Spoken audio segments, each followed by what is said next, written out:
truck is drained the power steering first, so we did that.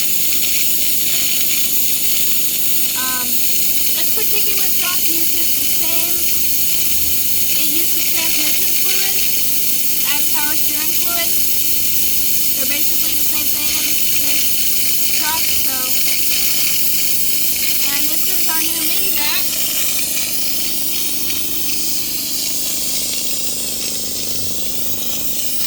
It sure is mighty.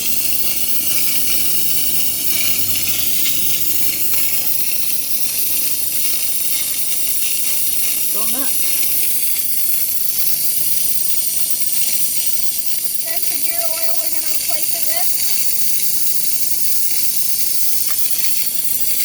This stuff's a little dirty, but not bad.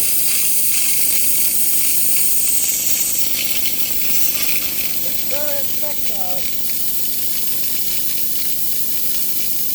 Gonna take a while. Yeah.